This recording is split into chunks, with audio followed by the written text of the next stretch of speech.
உங்களுக்கு ஓட்டு போட்ட மக்களே நடக்கிறதையெல்லாம் பார்த்துட்டு ஒரு பெரிய தப்ப பண்ணிட்டோமோன்னு இன்னைக்கு வருத்தப்பட ஆரம்பிச்சுட்டாங்க. மக்களுடைய அந்த உணர்வை வெளிப்படுத்தும் விதமா இந்த ஓட்டெடுப்புல கலந்துக்காம திராவிட முன்னேற்ற கழக உடன்பிறப்புகள் நாங்க உறுப்பினர்கள் நாங்க வெளிநடப்பு செய்ய போறோம். நாங்க வெளிநடப்பு செஞ்சாலும் அதனால பேரவையுடைய எண்ணிக்கை அளவு குறைஞ்சு நீங்க நிச்சயம் இந்த வாக்கெடுப்புல வெற்றி பெறதான் போறீங்க. அப்படி வெற்றி பெற்ற பிறகாவது மக்களுடைய நம்பிக்கையை காப்பாற்றுற மாதிரி உங்களுடைய பணிகள் இருக்கணும், உழைங்க. எங்க தலைவர் திரு முத்துவேல் கருணாநிதி ஸ்டாலின் அவர்கள் கடந்த 5 வருஷமா ஒவ்வொரு குடும்பத்துக்கும் பார்த்து பார்த்து திட்டங்களை நிறைவேற்றி கொடுத்தார். அந்த திட்டங்களை எல்லாம் நீங்க தொடரணும். தயவு செஞ்சு அதுல அரசியல் செய்ய வேணாம்.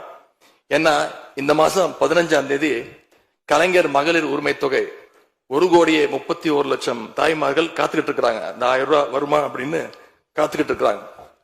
அதே மாதிரி புதுமை பெண் திட்டம், தமிழ் புதுவன் திட்டங்கள்ல காலேஜ் போற ஸ்டூடெண்ட்ஸ் அவங்களுக்கு வர மாசம் மாசம் வர கல்வி ஊக்கத்தொகை 7ஆம் தேதி கொடுத்துருக்கணும், இது வரைக்கும் வரல, அவங்களும் காத்துக்கிட்டு இருக்கிறாங்க.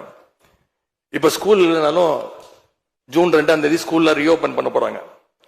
அப்ப காலை உணவு திட்டத்துக்காக பள்ளி மாணவர்கள்லாம் காத்துக்கிட்டு இருக்கிறாங்க. இப்படி பல்வேறு திட்டங்கள் இருக்கு. நான் முதல்வன் திட்டம், தாய் மாணவர், அன்பு கரங்கள்னு பல்வேறு திட்டங்களுடைய பயனாளிகள்லாம் ஆவலோடு காத்துக்கிட்டு இருக்காங்க. இந்த அரசு என்ன செய்ய போகுதுன்னு காத்துக்கிட்டு இருக்கிறாங்க.